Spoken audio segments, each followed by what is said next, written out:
sallallahu ala muhammadin sallallahu ala muhammadin sallallahu ala muhammad saddi lisaani nawil janaani safi amaani wazid barayi. Salaamaaleykum mes chers abonnés, maa ngi leen di nuyu bu baax a baax di leen ziar. Alors di kontaan lool ci ñëwaat ak yéen defal leen seen beneen émission santé. Tey jii nag ñu amoon mbégte ak bànneex ñëw waxtaan ak yéen ci feebar yi nga xamante ni mooy fa dal suñu mbokku góor ñi. xam ngeen ne dafa am ay feebar yoo xamante ni muy dalee jigéen noonu lay dalee góor, lu mel ni infection masculine, lu mel ni itam li nga xamante moom mooy infertilité masculine. Je précise que mbirum infertilité qui est tout à fait différent de la stérilité mooy koo xamante ni mënut am doom.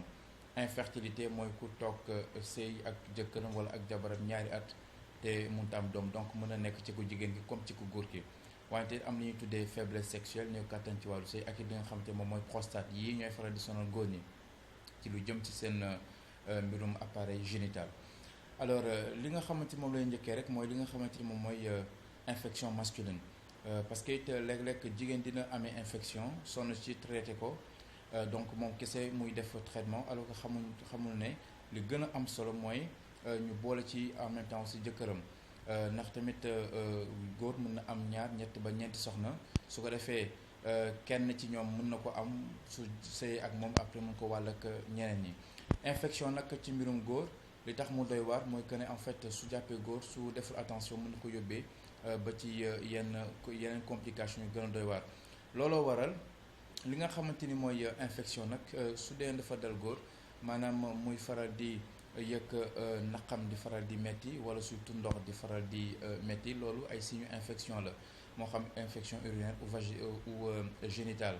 n'est-ce pas. Donc lu jëm ci mbirum góor. Beneen bi aussi mooy li nga xamante ni tam mooy mbirum infection su dalee góor, bokk na ci les signes cliniques au niveau de la glande, maanaam ci kanam ku góor ki fi bopp bi ne mu mel ni dafa am ay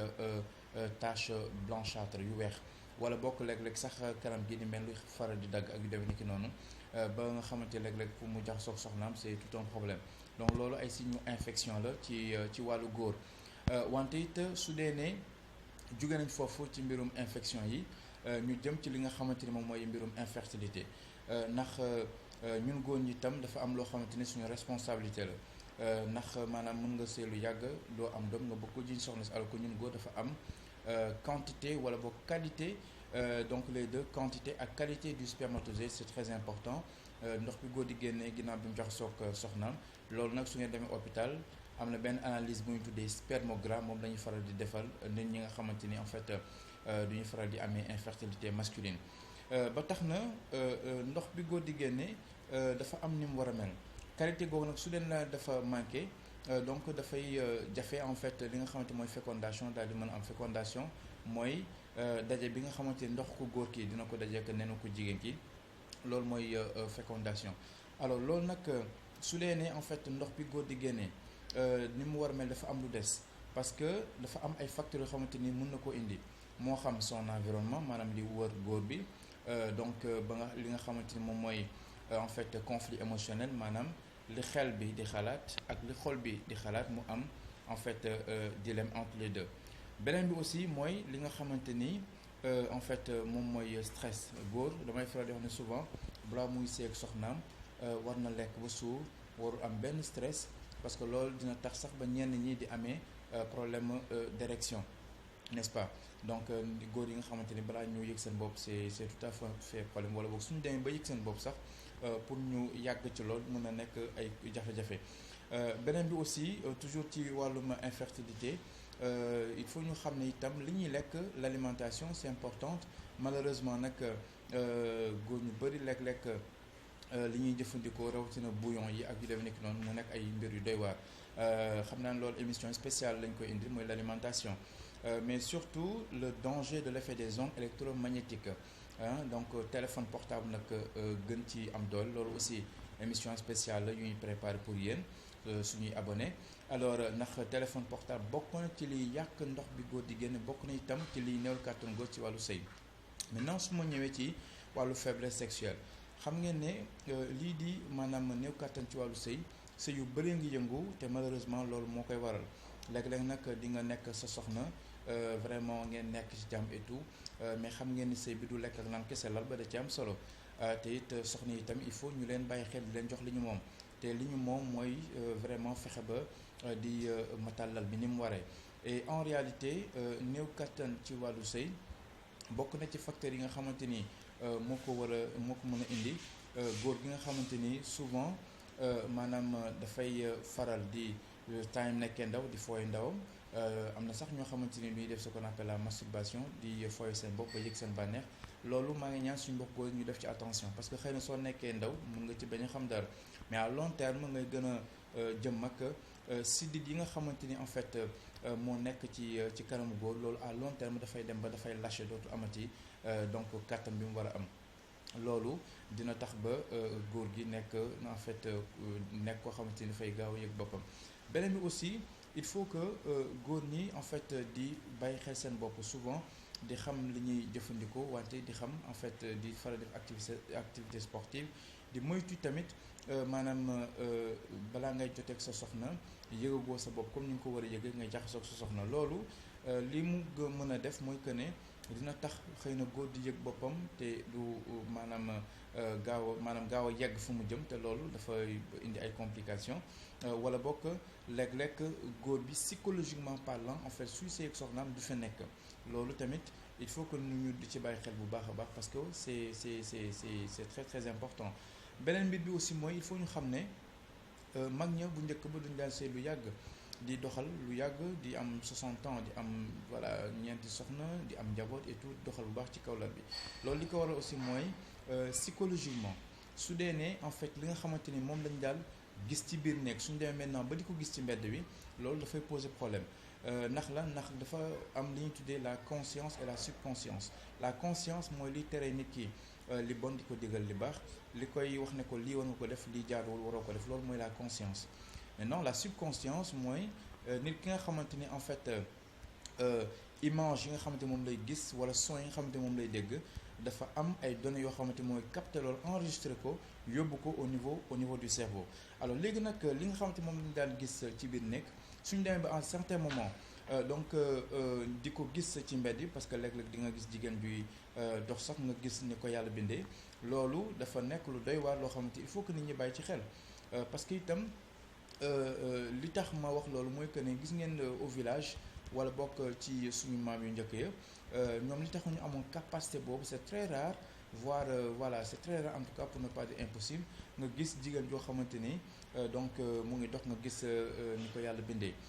donc ba tax na loolu li nga xamante ni en fait mooy cellules yi wala bokk cër yi nga xamante ni moo war a stimuler nit ki ba mu mën a déclencher son instinct sexuel su ko defee loolu su dee ne ci biir néeg ba la ko daan gis maintenant mu koy gis ci mbedd bi dafay dem ba dafay nekk lu banal dafay nekk lu yomb loo xamante ni à long terme donc dina dem sax ba dootul amati njëriñ loolu dina taxit ba góor di amee wàllu faiblesse sexuelle wàllu néew kattan ci wàllu sëy wante it góor gi nga xamante ni aussi en fait dafay faral souvent balaa muy joteeg soxnaam di xiif ak yu demee nekk noonu loolu aussi nañ ci bàyyi xel bu baax a baax beneen bi aussi te loolu moo ci ëpp solo mooy suñu soxna suñu nawle lañ il faut ñu leen bàyyi xel damay faral di wax ne il ne faut pas faire ce qu'on appelle l'égoïsme sexuel maanaam yow góor nga dem sooy joteeg sa soxna dem ba yëg sa bopp rek jàpp ne en fait lépp sotti na alors que moom doo ko sóoraale te il faut nit ñi xam ne ni góor di amee bànneex di yëg boppam noonu aussi la jigéen di amee bànneex war a yëg boppam ça c'est important ba tax na jigéen su dee ne en fait yow ku góor ki da nga teel a yegg fa nga jëm moom daanaka sax tàmbale goo leen yow nga daal di yegg loolu dina ko indil ay jafe-jafe moom ku jigéen ki ba léeg-léeg muy amee yenn naqadireet wala léeg-léeg naqam sax di faral di metti kon loolu nañ ci bàyyi xel loolu nag bokk na ci li koy gën a indi góor yi nga xamante ni en fait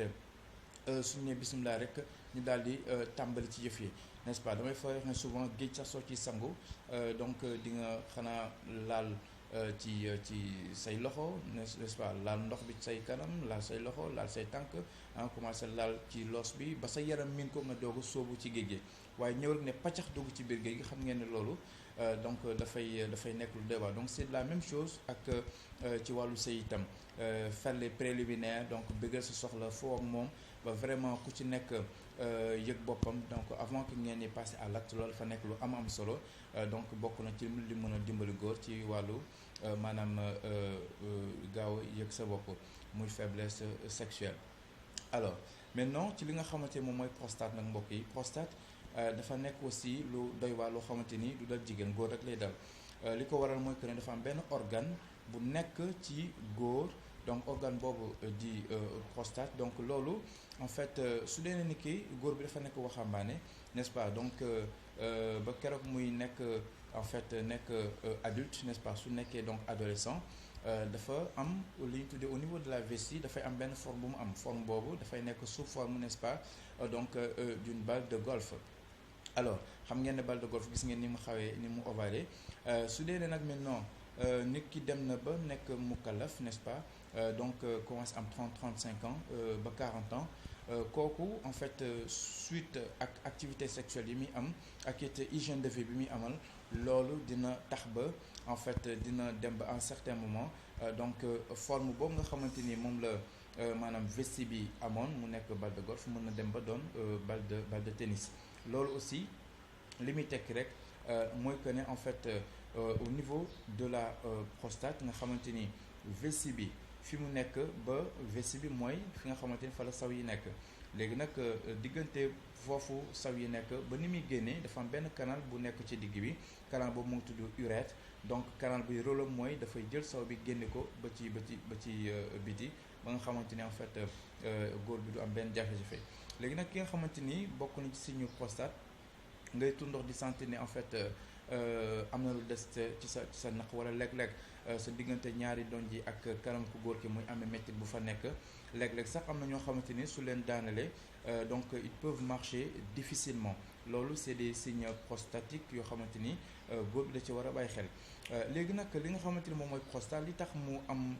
nit ñi war ci mën a bàyyi xel góor ñi mooy que ne en fait diggante 35 ans ba 40 ans même su la dalul demal nga seeti sa bopp ndax tamit comme mooy feebar góor te à partir de là mën na la dal kon nag damay faral di wax ne yóbbu sa bopp hôpital moo gën ñu lay jagat-jagatee di la yóbbu malheureusement Sénégalais yu bëri donc nit ñu bëri de façon générale